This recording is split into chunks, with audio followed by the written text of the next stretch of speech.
R you stuck at your fluency journey? English পড়ছো তোমরা, তোমরা বুঝতে পারছো, কিন্তু তুমি এক্সপ্রেস করতে যাচ্ছ, আটকে যাচ্ছ। ঠিক যেন মাথাটা ভনভন করছে, রাইট এক্সপ্রেশন আসছে না। যদি এই অবস্থা তোমার হয়, তাহলে আজকের ভিডিওটা তোমার জন্য। In this video, I'll be sharing 3 ninja technique called CLS to improve your fluency from day one itself. তাহলে চলো আর দেরি না করে আজকের ভিডিও শুরু করে দিচ্ছি, কিভাবে তোমরা ডে ওয়ান থেকে তোমাদের ফ্লুয়েন্সি ইমপ্রুভ করতে পারবে। এই নিনজা টেকনিকের first point C, as I told you already, CLS, C for consume, L for listen and S for shadow practice. Now first C, consume.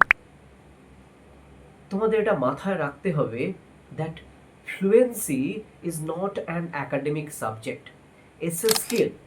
এবং যে কোনো স্কিল তোমাকে ডেভেলপ করতে গেলে তোমাকে কিন্তু প্র্যাকটিস করতে হবে। এবং অন্যান্য স্কিলের মতোই এই স্কিলটা ডেভেলপ করতে গেলে তোমাকে এই skill related content you have to consume as much as possible. কিভাবে কনজিউম করবে? তোমার চারপাশের এনভায়রনমেন্টটাকে পুরোপুরি ইংলিশ ল্যাঙ্গুয়েজ রিলেটেড করতে হবে। এবং তোমার শুধুমাত্র যে অ্যাকাডেমিক পারপাসে ইংলিশটাকে ইউজ করবে তা নয়, তোমার মাথায় রাখতে হবে কিভাবে এই অ্যাকাডেমিক বিষয়টাকে ফ্লুয়েন্সিতে কিভাবে কনভার্ট করব। যখন তুমি অ্যাকাডেমিক বিষয়টা ডিল করবে, টার্গেট তোমাকে এটাই রাখতে হবে যে এইখান থেকে স্ট্রাকচার এবং ভোক্যাবুলারি আমি ফ্লুয়েন্সিতে ইউজ করব।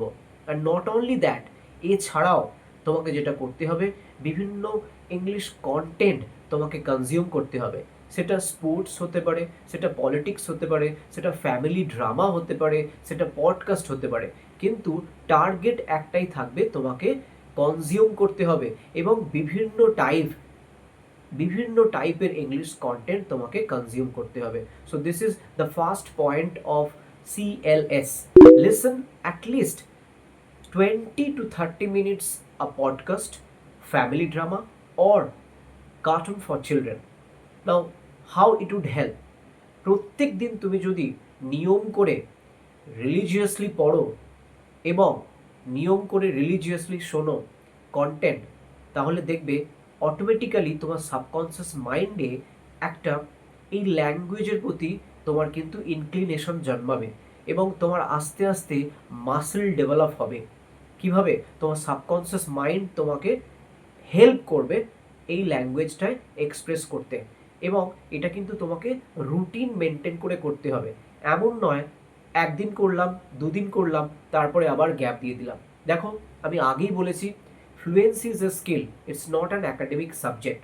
তাহলে প্রত্যেক দিন তোমাকে কিন্তু ঘষা মাজা করতে হবে এবং সেই জন্য তোমাকে 15 থেকে 20 মিনিট, ম্যাক্সিমাম 20 মিনিট তোমার ডেইলি রিচুয়ালের মধ্যে রাখতে হবে যে আমি কোনো একটা ইংলিশ কন্টেন্ট যেটা আমার ভালো লাগে, সেটা পডকাস্ট হতে পারে, ফ্যামিলি ড্রামা হতে পারে, এবং ভ্যারাইটিও তুমি নিয়ে আসতে পারো, সেটা তোমাকে ডেইলি বেসিসে কনজিউম করতে হবে। এবং সেখানেই শুধু থেমে থাকলে হবে না, কনজিউম করার পরে তোমাকে মাথায় রাখতে হবে এর কন্টেন্টটা আমি আমার কমিউনিকেশনে কিভাবে কাজে লাগাবো। সেই জন্য you have to note down the important points, important structure, important phrases as well as vocabulary. So you have to study in that sense. কেবলমাত্র রিক্রিয়েশন পারপাসে শুনলে হবে না। Third point, shadow practice, very important. If you want to improve your fluency from day one, this is the ultimate solution I can provide you.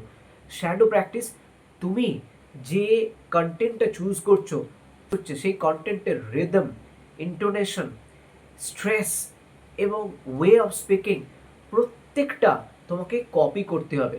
First you listen, then pause, then you repeat, and at least thrice to 4 times you have to repeat that content, and it should be done in a regular basis. প্রত্যেক দিন নিয়ম করে তুমি যদি shadow practice করো, তাহলে একটা সময় পরে দেখবে যে আস্তে আস্তে তোমার কিন্তু ফ্লুয়েন্সি ডেভেলপ হচ্ছে। তবে মাথায় রাখতে হবে, it cannot be done in one day. Just like any other skill, you need to grill yourself in order to achieve this level. তাহলে আশা করছি এই 3টে টেকনিক যদি তোমরা ঠিকঠাকভাবে প্রয়োগ করতে পারো তোমাদের ফ্লুয়েন্সি জার্নিতে, তাহলে খুব কম সময়ের মধ্যেই কিন্তু তোমরা তোমাদের গোল অ্যাচিভ করতে পারবে। আশা করছি এই ভিডিওটা তোমাদের ফ্লুয়েন্সি জার্নিতে অবশ্যই হেল্প করবে। তো আজকের ভিডিও এখানেই শেষ করছি, দেখা হচ্ছে পরবর্তী ভিডিওতে। Till then, bye by.